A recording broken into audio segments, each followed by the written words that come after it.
사도 바울이 로마 교회 형제들한테 또 로마 교회 형제들에게 직접적으로 향하는 말이기도 하지만 모든 그리스도 안에 있는 형제들한테 간곡하게 한 말 중에 하나로 오늘 이 말씀을 들 수 있습니다.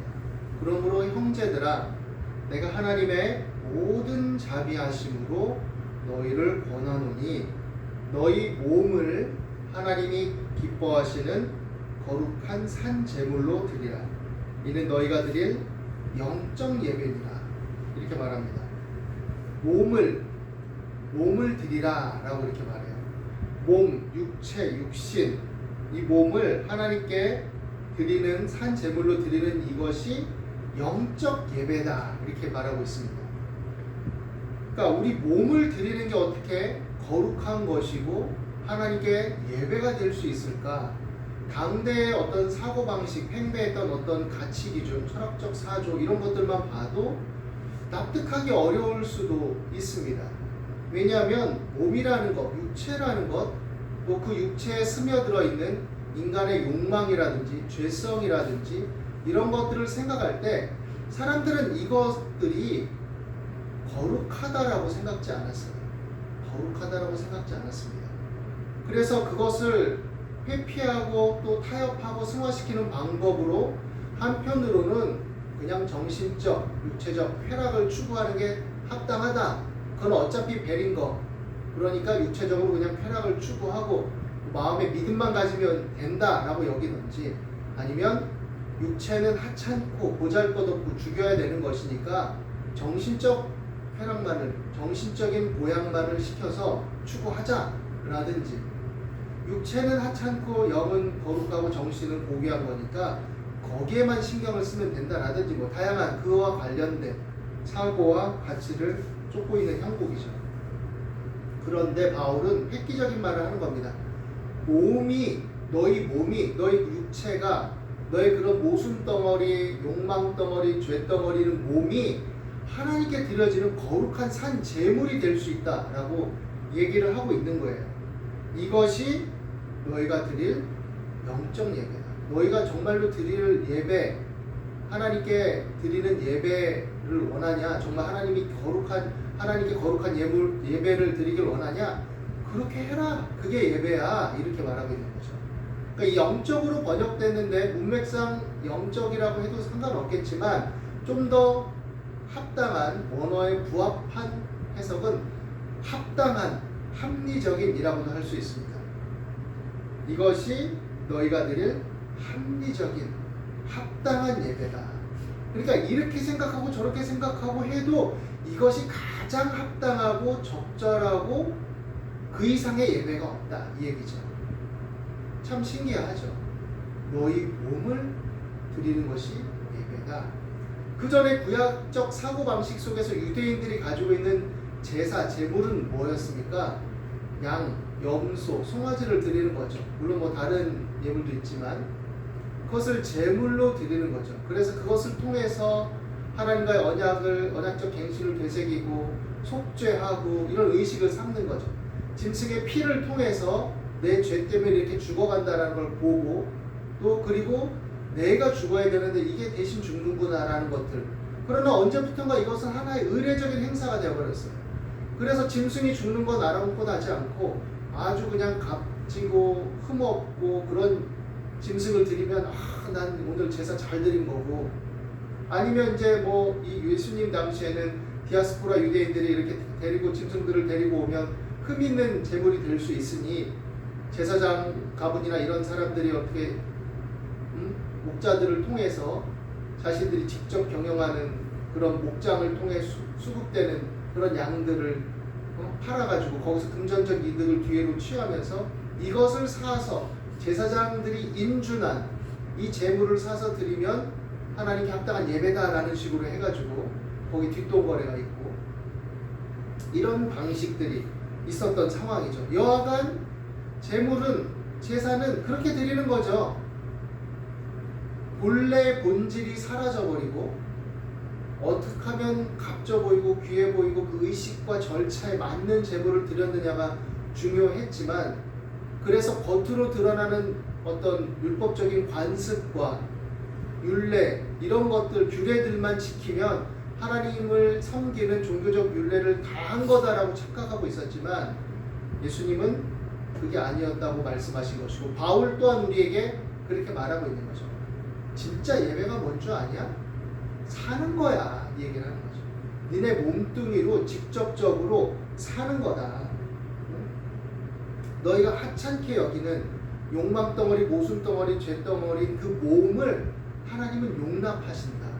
그 몸을 가지고 하나님을 향해 살려고 애쓸 때 하나님께 합당한 믿음으로 살고 하나님의 말씀에 합당하게 부합해서 너희들의 마음을 자꾸 되돌리고 하나님의 말씀 안에서 예수 그리스도의 십자가의 은혜를 믿고 성령의 도움을 구하면서 자꾸 죄로 돌아가려는 육체의 소욕을 따라 살려는 삶으로 돌아가려는 그런 욕망들을 합리화하고 나의 욕심과 이기심과 고집을 합리화하려는 그런 것들을 돌아보면서 너희 마음을 새롭게 하려고 성령의 도우심을 구하고 기도하며 살아가려고 애쓰는, 그래서 하나님이 선하게 여기시고 착하게 여기시는, 하나님이 기뻐하시는 온전하게 여기시는 그런 것들을 살려고 너희들이 분별하고 하나님의 말씀에 비추어 살피고, 사람들은 이렇게 살고 저렇게 살지라도 거기에 휩쓸리지 말고 그 유행의 풍조에, 욕망의 풍조에, 이익의 풍조에 휩쓸리지 말고 그래도 그 속에서 어떡하든 하나님의 자녀답게 살려고 애쓰는 그 삶의 모든 것들을 하나님은 예배다라고 여기신다는 거죠. 아유 하나님, 저는 그렇게 살려고 애쓰지만 흠이 많습니다. 여전히 욕망이 일어나고요, 욕심이 있고요, 그게 타협할 때도 있고요, 너무 복잡 미묘하게 전개되는 어떤 이 세상의 이치들 하나님 살아보면 알죠. 하나님은 또 다 아실 거 아니에요. 얼마나 복잡하고 부조리하고 모순적입니까? 옳은 걸 선택하려고 해도 그렇게 할 수가 없을 지경이에요. 그걸 선택하는 순간 다른 균열이 일어나고 다른 면에 고통이 닥치고 다른 면에 힘겹고, 그래도 그 속에서 최선으로 하나님 뜻대로 살려고 하지만 역부족입니다 이렇게 말하고 괴로움이 있다 할지라도 하나님은 안다. 세상에 여러 부조리가 있고 모순이 있고 올바르게 살고 착하게 살고 사랑으로 살려고 해도 그게 칼로 문자르듯이 잘 되지 않는 거 안다. 그러나 네가 그렇게 살려고 애쓰는 걸 나는 기뻐한다라고 말씀하는 거죠. 네가 완벽해서가 아니라 네가 불완전하지만 온전치 못한 면이 있지만, 그러나 네가 그렇게 하려고 애쓰고 힘쓰는 것, 그것을 나는 너의 예배, 심지어 거룩한 예배로 나는 구별되게 받는다라고 말씀하시는 거죠. 그래서 이러한 것들은 우리의 양심과 우리의 신앙적 진정성과 관련된 것이기 때문에 하나님이 그것을 아신다라는 거죠. 객관적으로 겉으로 드러나는 것만 봤을 때는 적당하게 자신의 욕망과 타협하고 적당하게 사람들 마음을 이렇게 잘 이용할 줄 알면서 그럴듯하게 매끈하게 사는 사람들이 더 훌륭해 보일 수도 있죠, 때로는. 물론 그렇게 표면적으로 보이는 사람들이 다 그렇게 매끈하게 살려고 머리 굴린다는 뜻이 아닙니다. 정말로 열심히 속에는 고통과 어려움이 있지만 그렇게 그 자태를 유지하려고 애쓰는 모습들이 있죠. 백조가 물에 고고하게 떠 있는 것 같지만 그 발놀림이 엄청나게 분주하듯이 그렇게 사는 사람들도 있어요. 저분은 뭐가 좋은지 그렇게 맨날 허허 웃으시고 여유가 있으시고, 근데 그 속은 그렇게 살아내고 그런 덕 있는 삶이 되기 위해서 분투하는 사람도 있어요. 우리가 다 이해할 수는 없습니다. 어떤 사람은 좀 뭔가 모자라 보이고 뭔가 터프하고 거칠고 이러지만 그에게 주어진 삶의 정황을 보고 나면 야, 저렇게 사는 게 기적이다, 저분 정말 대단하다, 훌륭하다라고 말할 수 있는 사람이 있어요. 우리가 그 속을 다 알지 못합니다. 그런데 하나님은 다 아신다는 거죠. 그렇게 살려고 애쓰고 하나님의 뜻을 분별하고 착하게 살려고 애쓰고 선하게 살려고 애쓰고 하나님이 기뻐하시는 삶을 추구하려고 하고 온전하게 살려고 애쓰는 것을 하나님은 아신다라는 거죠. 부모들은 어느 정도 이렇게 비유하면 알 수도 있을 것입니다. 자녀들을 키울 때 자녀들이 제각각이에요. 한 배에서 나왔지만 다 다릅니다. 기질, 성격, 감정적인 특징, 여러 가지 성격 구조적 패턴, 같은 환경 속에서 몇 년 차 안 나게 자란 것 같지만 그 형성된 감각적, 감정적, 성격적 구조 패턴이 다 달라요. 기질과 어떤 유전적 형질이 어디서 어떻게 전해졌는지 모르지만 그 구성된 패턴이 다 다르고 그 모체와 그 모판을 통해서 어떤 매트릭스 구조가 형성이 돼서 어떻게 유기적으로 영향을 주고받는지 우리는 다 알 수가 없어요. 그리고 같은 걸 경험하고 같은 걸 보더라도 어떻게 이해하고 어떻게 받아들이는지가 다 다릅니다. 그 속에서 자라갈 때 부모가 할 수 있는 최선은 그 특징과 특질과 구조적 패턴과 이걸 따라서 그냥 그때그때에 맞게 최선을 다하는 거죠. 물론 그게 다 충족될 수도 없고 완전할 수도 없고 그에 합당한 자원을 다 제공할 수도 없죠. 인간적으로 봤을 때. 그래서 그렇지만 그 특질에 맞게 최대한 배분을 하고 고려를 하고 균형을 맞추고 자원을 분배하고 하려고 하는 거죠. 그런데 하나님이 뭐 다 주신다는 얘기가 아니라 사람에 따라서 하나님은 각 특징과 특질과 특성에 따라서 다 이해하신다는 거예요. 1차적으로. 다 아신다. 다 아신다. 그래서 내가 조금 연약하고 부족한 게 있어도 하나님 그걸 다 아신다는 거죠. 어떤 사람이 어떤 열악함 속에서 어떻게 몸부림치고 사는지 다 아신다라는 거죠. 그래서 하나님이 요구하시는 거는 그 몸으로, 그 육체적으로, 그 사람됨으로 살라라는 겁니다. 그렇게 살고 삶을 추구하는 것이 예배다.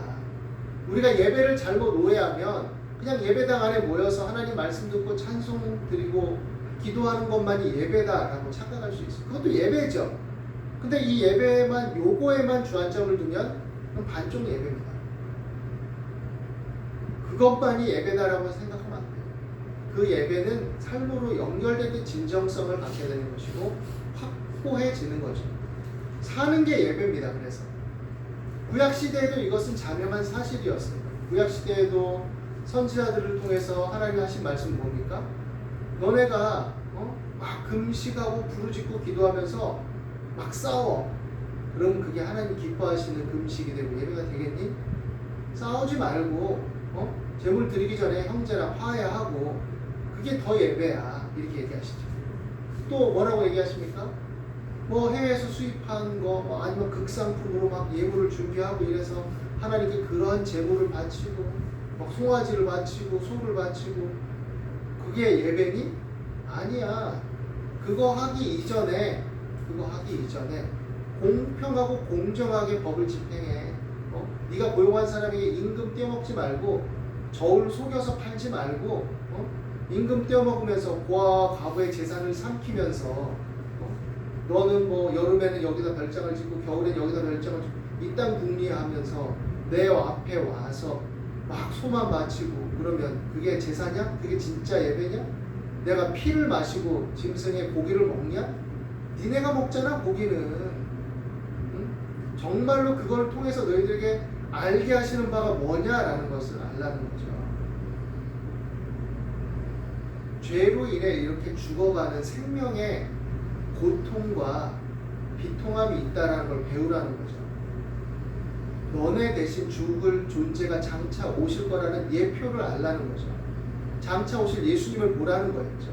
하나님의 아들 메시아가 와서 그 죄를 담당함으로써 모든 헛된 것을 철폐하고 그런 걸 멈추고 참 마음과 온전한 믿음으로 영과 진리로 살아가는 게 진정한 예배라는 걸 확고하게 할 그날이 왔다라는 거죠. 세상의 모든 허탄한 거칠애와 전통을 다 버리고 그렇게 살라는 걸 요구하고 있다라는 거죠. 진정한 예배는 그렇기 때문에 우리가 그냥 사는 겁니다. 사는 거.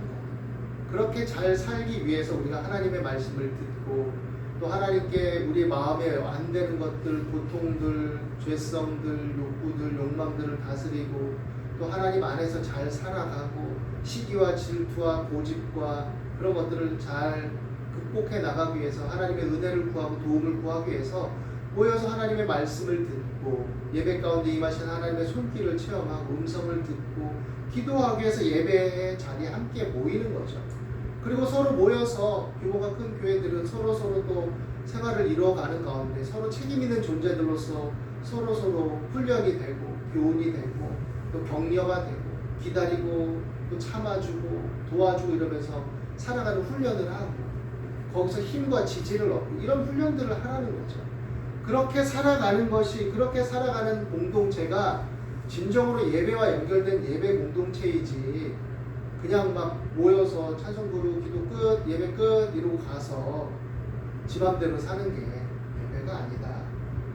오늘날로 표현하면 나 헌금 드리고 11조 드리고 나 뭐 봉사 참여하고 나 그래도 성가대도 쓰고 그러니까 난 끝? 이게 아니라는 거죠.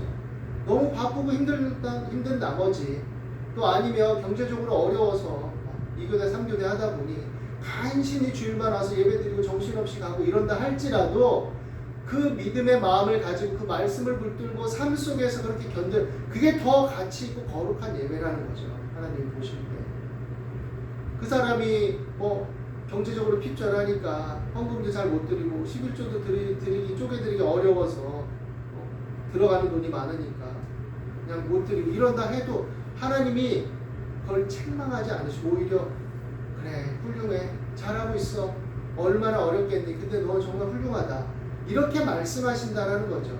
왜? 예배의 삶을 사니까. 그러니까 우리는 사는 것과 예배를 하나로 봐야 된다는 것을 기억해야 됩니다. 영과 정신과 육체가 다 하나로 연결되어 있다는 것을 생각해야 돼요. 참으로 영적인 것은 참으로 신체적인 거고 육신적인 거고 몸적인 게 돼야 된다는 거죠. 그와 상관없이 분리해서 영적인 것, 정신적인 것은 귀하고 거룩하고 존귀하다라고 몸적인 것은 구별해서 그냥 잘라버리면 그거는 반쪽이에요. 반쪽입니다.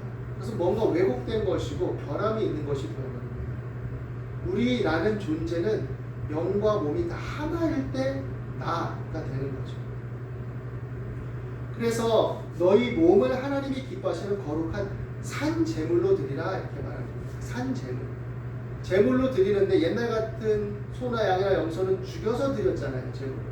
산 제물로 드리라는 것은 내 악함, 죄, 허물을 내가 그래도 죽이고 버리려 하고 착하고 사랑으로 살려고 애쓰고 그렇게 하는 노력들이 나를 죽이는 그런 죄성인 욕망을 죽이는 그 죽이는 것이 진정으로 죽이는 것이고 그리고 그것을 죽이면서 하나님의 자녀로서 살려는 것이 산 제물이 되고 산 제사가 된다는 거죠.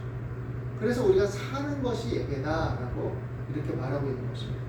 그러기 위해서 이 세대를 우리는 본받지 말라라고 요구받습니다. 이 세대를 무조건 본받지 말라는 뜻은 아니에요. 이 세대라는 의미가 시간적 세상, 그것은 뭐냐면 한계가 있고 유행의 풍조가 있는 그런 세상이다라는 거예요. 그러니까 일희일비하지 말고 그때 유행의 풍조에 막 휩쓸리지 말고 사람들의 욕망을 부추기고 그 당대의 어떤 금전적인, 경제적인, 정치적인 이점과 이득을 구축하기 위해서 세상 사람들을 현혹하는 그런 흐름에 휩쓸려서 현혹되지 말라는 뜻이에요. 그리고 마음을 새롭게 함으로 하나님의 말씀과 기도로 성령의 도우심을 구해서 마음을 새롭게 함으로 변화를 받아서 하나님이 보실 때 하나님 자녀로서 착하고 또 하나님 기뻐하실 만하고 온전한 게 뭔지 분별하면서 살라는 거죠. 분별력을 가져라. 분별력을 가지라는 말이 우리에게는 어떻게 보면 타당한 말입니다. 일반적으로도. 뭔가를 선택하고 판단하고 살아갈 때 분별해야 돼요. 분별력이 있는 사람이 지각이 있고 이성적이고 합당하고 타당하게 살아갈 수 있어요. 합리적으로. 분별 없이 살면 감정이나 어떤 그 느낌 자체에 휩쓸려서 물론 1차적으로 감정과 감각적 판단력도 중요합니다. 직감도 중요해요. 그렇지만 오염된 직감, 욕망에 물든 직감들은 우리를 그릇된 확신과 확증 편향에 빠지게 하죠. 성격 구조적 패턴도 내가 왜곡되어 있으면 거기서 보는 확신이 오히려 오류에 빠지게 만들죠. 그래서 여기서 말하는 어떤 그런 거는 분별을 가질 때 직감과 이성적 판단력은 하나님의 말씀과 기도를 통해 경건의 훈련으로 단련되어질 때 더 온전해질 수 있는 거예요. 그래서 분별하라 라고 얘기하는 거죠. 분별하라는 것은 언어적으로 보면 그 모래사장 속에서, 그 많은 모래더미 속에서 작은 금들을 골라내듯이 분별하라 이렇게 얘기하고 있는 거예요. 세심하게 판단해서 분별해내라. 지각을 사용하고 이성을 사용하고 또 성령의 충만한 은혜 속에 신앙적 직감과 그 감각들을 체험적 삶을 통해서 단련함으로써 분별하라 라고 이렇게 말하고 있는 거죠.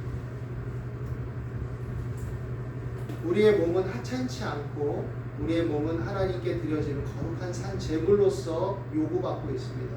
그리고 우리는 이 살아가는 것 자체가 참으로 영적인 것이고 존귀하고 거룩한 것이다 라는 것을 하나님께 부여받고 있습니다. 살아가는 것, 인생으로서 돈을 벌고 공부하고 먹고 사는 것, 이 모든 행위 속에 하나님을 예배하고 하나님의 자녀로서의 삶의 성격과 질이 다 담겨 있는 거예요. 그래서 여러분들이 살아갈 때 주어진 생업들, 또 삶의 여러 요소들, 내게 주어진 구조와 한계들, 이 속에서도 살아내는 것, 하나님의 자녀답게 살아내는 것, 하나님의 자녀로서의 정체성을 잃지 않고 분투하며 또 어떻게 보면 어떤 목표를 추구하고 성취하고 성공을 맛보고 그것이 되었을 때 감사하고 기뻐하고 즐거워하고 내게 주어진 여가들을 또 즐겁게 즐기고 내게 주신 생명을 쉬게 만들고 또 여행도 하고, 이 모든 것들이 하나님을 예배하는 예배 안에 있는 겁니다. 그것을 어떻게 균형 있게 지혜롭게 하느냐는 우리에게 달려있는 요구되는 몫이에요. 자유가 있으니 자유롭게 해. 그러나 덕스럽게 지혜롭게 네 몸에 네 정신에 손상과 해가 가지 않게 하나님의 자녀로서의 품위와 법을 지키면서 기쁘게 해. 그것이 하나님이 기뻐하는 예배야 라고 말하고 있는 거죠. 그래서 그렇게 살도록 애쓰고 노력하는 겁니다. 사람. 그리고 그 과정에 사랑으로 모든 관계를 이뤄라. 겸손으로 이뤄라. 하나님의 자녀답게 화평을 도모해라. 그게 너를 보호하는 지혜이기도 하다라고 말하고 있는 거죠.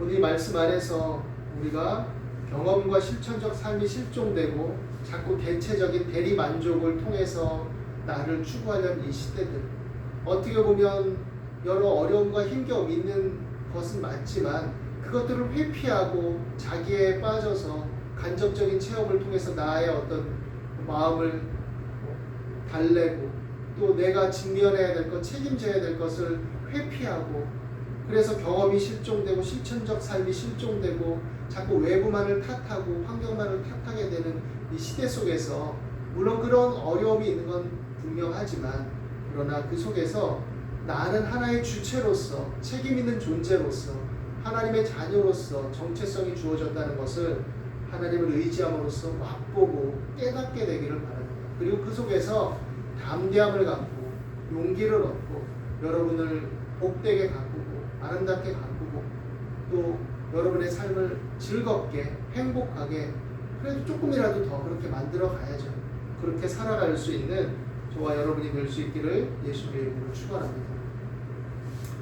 하나님, 우리는 연약하고 또 여러 모순과 부조리와 또 허물과 약함이 있지만 그러나 그럼에도 그 속에서 하나님을 향하는 그 마음으로 인해 우리를 죄 없다 하시고 그리스도의 십자가의 보혈로 덮어주시고 용서하시고 사랑하시고 붙들어 주시고 또 기뻐하심을 인해 감사합니다. 그 은혜를 힘입어서 우리가 믿음으로 하나님을 향하고 그 자유함을 감사와 기쁨으로 여기며 주어진 인생, 우리가 주님 배울 그날을 확신과 소망 속에 알면서 도전하고 기뻐하고 감사하고 온유하고 겸손하며 용기 있게 살아낼 수 있도록 인도하여 주옵소서. 공색한 마음, 옹졸해진 마음, 상처받은 마음, 또 어그러진 마음들을 치유하시고 주의 빛을 비추시고 모든 어둠 혼돈한 공허 무질서가 물러가게 하여 주시옵소서. 오늘도 함께 하심을 감사합니다. 예수님의 이름으로 기도드립니다.